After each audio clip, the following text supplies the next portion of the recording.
Hello साथीहरू, आज dry आलुदम बनाउन ट्राई गर्छु ल। दिस इज मेरो यो फर्स्ट टाइम हो।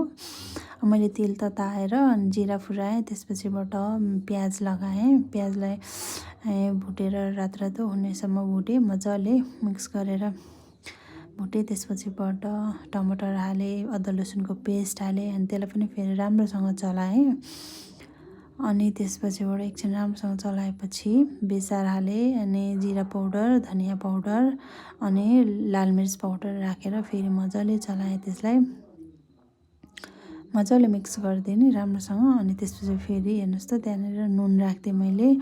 अनि त्यसलाई फेरि राम्रोसँग मिक्स गरेर अनि थोरै पानी राखेर अनि मैले त्यसलाई मजाले चलाएँ। मजाले सबै थोक मिक्स गरेर अनि त्यसपछि मैले ढक्कन लाएर एकछिन राम्रोसँग पाक्न छोडिदिएँ। अनि त्यसपछि मैले ढक्कन झिकेर फेरि एउटा डल्ले खुर्सानी राखिदिएँ। डल्ले खुर्सानी राखेर मजाले मिक्स गरिसकेपछि अनि उसिनेर चप गरेर राखेको आलु राखिदिएँ। अनि त्यसलाई मजाले फेरि सबै मिक्स गरेर चलाएँ। अनि बिस्तारै सानो आगोमा बिस्तारै पकाउनुपर्छ यसलाई चलाउँदै। अनि अब मैले पाकिसक्यो अनि अब मैले प्लेटिङ गर्न थालेँ। हेर्नुहोस् त, अनि यो धनियाँ चाहिँ आफ्नै बारीमा फलाएको धनियाँ हो। हेर्नुहोस् त कस्तो मजाले, कस्तो राम्रो देखेको छ है।